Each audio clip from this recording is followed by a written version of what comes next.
नमस्कार दोस्तों, कैसे हैं आप सब। मैं एस्ट्रोलॉजर मीनाक्षी आज के इस वीडियो में आप सभी लोगों का बहुत बहुत स्वागत करती हूँ।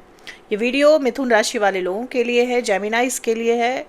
ये जो मंथ आने वाला है, जून का महीना दोस्तों, ये बहुत इम्पॉर्टेंट है आप लोगों के लिए। इसकी वजह ये है कि बृहस्पति जुपिटर जो कि अभी आपके पहले भाव में बैठे हुए हैं, वो आपके दूसरे भाव में जा रहे हैं। दूसरे भाव में तो गोचर हो ही रहा है बृहस्पति का, लेकिन यहाँ पर बृहस्पति उच्च के हो जाएंगे, एग्जाल्टेड हो जाएंगे जुपिटर। ये पोजीशन जुपिटर की बहुत स्ट्रांग पोजीशन है। ये बृहस्पति की सबसे स्ट्रांग पोजीशन मानी जाती है। बृहस्पति और शुक्र दूसरे भाव के कहीं ना कहीं कारक माने जाते हैं, धन भाव के कारक माने जाते हैं। और जब बृहस्पति यहाँ पर उच्च के होंगे तो बहुत ही ज़्यादा अच्छे परिणाम लेकर आएंगे आप लोगों के लिए। बृहस्पति आपके 10वें भाव के, आपके कर्म भाव के स्वामी हैं। आपका काम काज कैसा चलेगा ये बृहस्पति की स्थिति पर ही निर्भर करता है। और जब कर्म भाव के स्वामी आपके दूसरे भाव में उच्च के होंगे तो यहाँ पर धन लाभ होगा आपको। और किस चीज़ से होगा?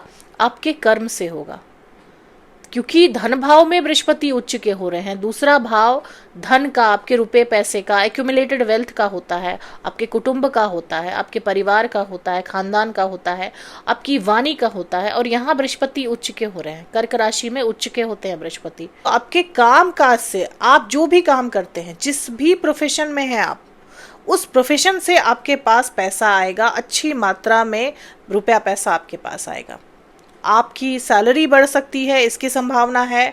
आपको इंक्रीमेंट मिल सकता है। अगर बहुत लंबे समय से आपका कोई रुपया पैसा अटका हुआ था, कहीं फंसा हुआ था, तो वो पैसा आपको मिल सकता है। एरियर वगैरह मिल सकता है आपको। इसके अलावा बोनस वगैरह मिल सकता है। आप जहाँ काम करते हैं वहाँ आपको बोनस मिल सकता है। आपकी सैलरी हाइक हो सकती है, बढ़ सकती है। इसकी पूरी संभावना है, क्योंकि कर्म भाव के स्वामी धन भाव में जा रहे हैं।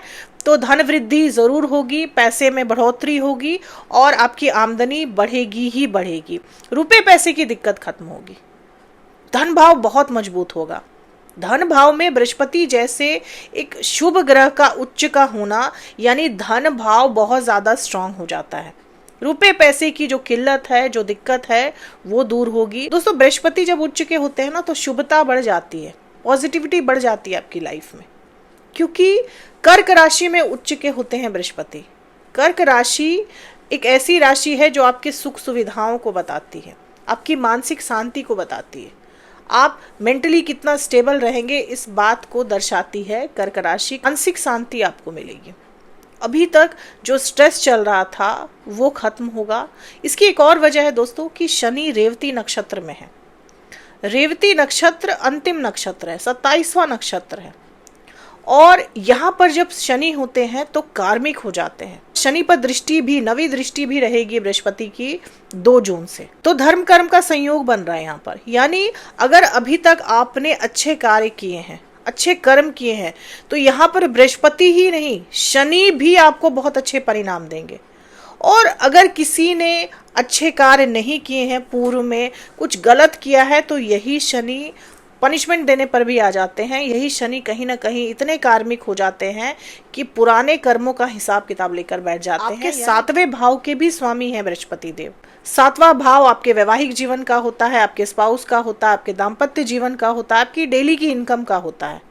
और इस भाव के स्वामी आपके दूसरे भाव में उच्च के रहेंगे, तो डेली की इनकम आपकी बढ़ेगी। अगर आप कोई ऐसा कार्य करते हैं, आप ऐसे प्रोफेशन में हैं जहां रोज की कमाई है आपकी, तो वो आमदनी आपकी बढ़ेगी, वो कमाई आपकी जरूर बढ़ेगी। इसके अलावा आपके पति या पत्नी से आपको धन लाभ जरूर होगा। किसी ना किसी रूप में आपको आपके स्पाउस से धन लाभ जरूर होगा। फाइनेंशियल हेल्प मिल सकती है आपको आपके स्पाउस से। अगर आप पार्टनरशिप के बिजनेस में हैं या फिर पार्टनरशिप का बिजनेस करना चाहते हैं, तो बृहस्पति की स्थिति बहुत अच्छी है। आपको उस व्यापार में, उस बिजनेस में लाभ मिल सकता है, प्रॉफिट कमा सकते हैं आप। आपके और आपके स्पाउस के बीच में इमोशनल बॉन्डिंग जो है वो मजबूत होगी, क्योंकि कर्क राशि एक इमोशनल राशि है। और वहां पे आपके 7वें भाव के स्वामी का जाना ये बताता है कि आपके दाम्पत्य जीवन में इमोशंस बढ़ेंगे, समझ बढ़ेगी, तो दंपतियों के लिए बहुत ही ज़्यादा अच्छा समय है। दोस्तों ये जो बृहस्पति की स्थिति है, ये कहीं ना कहीं आपके लाइफ में जो चैलेंजेस चल रहे हैं, जो परेशानियां चल रही हैं, वो खत्म करने वाली स्थिति है। बृहस्पति की प्लेसमेंट इतनी मजबूत और पॉजिटिव है कि चैलेंजेस जो अभी आप फेस कर रहे हैं अपनी लाइफ में, जो परेशानियां फेस कर रहे हैं, जो कठिनाइयां फेस कर रहे हैं, जो हर कदम पे दिक्कतें आप फेस कर रहे हैं, वो दूर होंगी। क्योंकि बृहस्पति ऑब्स्टेकल्स को दूर करते हैं, खत्म करते हैं, और जब वो उच्च के होते हैं तो आपके लिए बहुत अच्छा काम करते हैं। आपके पुराने किए गए अच्छे कर्मों का फल मिलने का समय आ गया है, अगर मैं ऐसा कहूँ तो गलत नहीं होगा। बृहस्पति आपको यहाँ पर फाइनेंशियल सिक्योरिटी की गारंटी देते हैं। कहीं ना कहीं आप सोच भी रहे होंगे, जैसे ही बृहस्पति उच्च के होकर आपके दूसरे भाव में आएंगे, आप थोड़े से सीरियस हो जाएंगे कि मैं अपनी फैमिली को कैसे फाइनेंशियल सिक्योरिटी दूँ, अपने बच्चों को कैसे फाइनेंशियल सिक्योरिटी दूँ, अपने स्पाउस को कैसे फाइनेंशियली सिक्योर रखूं। क्योंकि बृहस्पति इस तरह की सोच बढ़ा देते हैं, पॉजिटिव सोच बढ़ा देते हैं। कहीं ना कहीं आप आगे बढ़ते हैं, एक्सपैंड करते हैं, अपने आप को सिक्योर करने की कोशिश करते हैं। बृहस्पति की ये स्थिति कहीं ना कहीं आपको फाइनेंशियल सिक्योरिटी भी देगी। अब दोस्तों क्योंकि बृहस्पति आपके 10वें भाव के स्वामी हैं, आपके 10th हाउस के लॉर्ड हैं और उच्च के हो रहे हैं, तो ऐसे लोग जो अभी तक कुछ नहीं कर रहे हैं, जॉबलेस हैं या बेरोजगार हैं, उनके लिए अपॉर्चुनिटीज आ सकती हैं। तो 2 जून से लेकर 31 अक्टूबर के बीच में आपको जॉब के अच्छे ऑफर आ सकते हैं। क्योंकि शनि भी अच्छी पोजीशन में है, शनि आपके भाग्य भाव के स्वामी होकर आपके 10वें भाव में बैठे हुए हैं, तो नौकरी के अवसर मिल सकते हैं, आपको नौकरी मिल सकती है। आपको नौकरी पेशा लोगों के साथ साथ व्यापारियों के लिए भी बहुत अच्छा समय है, क्योंकि 10वें भाव के स्वामी हैं, धन भाव में जा रहे हैं, एक्सपेंशन लाएंगे बृहस्पति देव, एक्सपेंशन के कारक हैं, विस्तार के कारक हैं।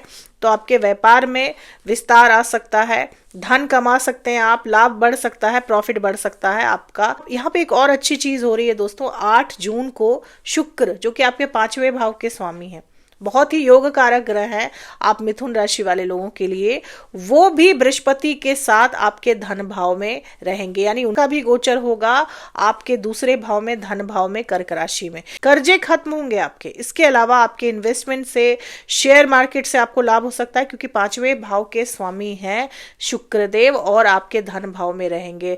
तो आकस्मिक पैसा आ सकता है, आकस्मिक धन लाभ हो सकता है आपको, लॉटरी सट्टे वगैरह से भी धन लाभ हो सकता है, स्पेक्युलेटिव कामों से आपको लाभ हो सकता है। इसके अलावा क्योंकि 5वां भाव आपके संतान का भाव होता है, तो आपके बच्चों से आपको फाइनेंशियल हेल्प मिल सकती है, आपके बच्चों की जॉब लग सकती है, उनकी इनकम शुरू हो सकती है, उनकी आमदनी शुरू हो सकती है, बच्चों से जुड़ी चिंताएं आपकी दूर होंगी। 5वां भाव शिक्षा का भी होता है, विद्यार्थियों का होता है। विद्यार्थियों को उनके परिश्रम का, उनकी मेहनत का अच्छा परिणाम मिल सकता है। कोई गुड न्यूज मिल सकती है आपको आपके शिक्षा से जुड़ी 8 जून के बाद। विद्यार्थियों के लिए भी 8 जून के बाद का समय बहुत ही अच्छा है। विदेश जाकर अगर आप पढ़ना चाहते हैं तो भी 8 जून के बाद परिस्थितियां ऐसी बन रही हैं कि आप विदेश जाकर अपनी पढ़ाई आगे बढ़ा सकते हैं, क्योंकि शुक्र आपके 12वें भाव के भी स्वामी है। अब अगर लवर्स की बात की जाए, प्रेमी जोड़ों की बात की जाए, तो भी 8 जून के बाद का समय आप लोगों के लिए बहुत अच्छा है। इसकी वजह यह है कि 5वां भाव आपके लव अफेयर्स का भी होता है और शुक्र उसके स्वामी है, और शुक्र गुरु के साथ रहेंगे, आपके दूसरे भाव में रहेंगे। तो आपके बिलवेड से, आप जिनके साथ रिलेशनशिप में हैं, उनसे आपको कोई गिफ्ट मिल सकता है, उनके साथ अच्छा समय बिता सकते हैं, पॉजिटिव समय बिता सकते हैं। आपके रिलेशनशिप में पॉजिटिविटी आएगी, क्योंकि गुरु जो है वो पॉजिटिव ग्रह है। जिस भी ग्रह के साथ बैठते हैं उसके जो भी कारकत्व होते हैं उसको सकारात्मक बना देते हैं, उसको पॉजिटिव बना देते हैं। तो आपके रिलेशनशिप में पॉजिटिविटी आएगी, मधुरता आएगी, आप दोनों के बीच इमोशनल बॉन्डिंग जो है वो और मजबूत होगी। दोस्तों 15 जून को सूर्य आपके पहले भाव में मिथुन राशि में चले आएंगे। सूर्य का गोचर होगा और सूर्य आपके 12वें भाव से आपके पहले भाव में आ जाएंगे। काल पुरुष की कुंडली में सूर्य पहले भाव में उच्च के होते हैं, और सूर्य जब आपके पहले भाव में आते हैं तो आपकी ऑरा स्ट्रांग हो जाती है, आपकी पर्सनालिटी जो है वो करिश्माई हो जाती है, लोग आकर्षित होते हैं आपके तरफ। बुध की राशि में सूर्य बहुत अच्छे फल देते हैं। तो 15 जून के बाद का समय आपकी हेल्थ के लिए भी अच्छा है, आपकी पर्सनालिटी के लिए अच्छा है, आपकी ऑरा के लिए अच्छा है, नेम फेम मिल सकता है। क्योंकि सूर्य ही वो ग्रह है जो फेम के कारक है, नेम फेम के कारक है। जब सूर्य खराब हो जाते हैं आपके चार्ट में तो कहीं ना कहीं आपको समाज में वो सम्मान नहीं मिलता जो आप चाहते हैं। और जब सूर्य अच्छे हो जाते हैं, आपके पहले भाव में बैठ जाते हैं या अच्छे भाव में बैठ जाते हैं, तो आप अपने काम के बल पर, आप अपनी क्रिएटिविटी के बल पर नेम फेम जरूर कमाते हैं। अब दोस्तों ये जानते हैं कि इस वक्त आपकी समस्याओं को हल करने के लिए कौन सी रेमेडीज करनी चाहिए। अगर आपकी महादशा अच्छे ग्रहों की नहीं चल रही है, आपकी लाइफ में बहुत सारी प्रॉब्लम आ रही है, तो कौन सी रेमेडी करनी चाहिए जिससे आपको लाभ हो। दोस्तों शनि अभी रेवती नक्षत्र में है और शनि आपके भाग्य भाव के स्वामी है। आपको शनि को स्ट्रांग करना चाहिए। और शनि को स्ट्रांग करने के लिए खासकर जब वो रेवती नक्षत्र में हो तो आपको जानवरों की सेवा करनी चाहिए, जानवरों को अन्नदान करना चाहिए, उनका इलाज कराएं, जानवरों को बिल्कुल भी कष्ट ना पहुंचाएं, उनको तकलीफ ना दें। अगर आप जानवरों की सेवा करते हैं तो ऐसे भी शनि देव बहुत प्रसन्न रहते हैं। तो ये उपाय आप करके ज़रूर देखें, आपको इससे ज़रूर लाभ मिलेगा। तो दोस्तों ये थी मेरी एनालिसिस मिथुन राशि वाले लोगों के लिए। उम्मीद करती हूँ कि इस वीडियो से आप लोगों को काफ़ी हेल्प, काफ़ी जानकारी मिली होगी। अगर वीडियो से हेल्प मिली हो तो चैनल को सब्सक्राइब करें, लाइक करें, शेयर करें, कमेंट करें और बेल आइकन ज़रूर दबा दें दोस्तों। तब तक के लिए जय माता दी, जय श्री राम।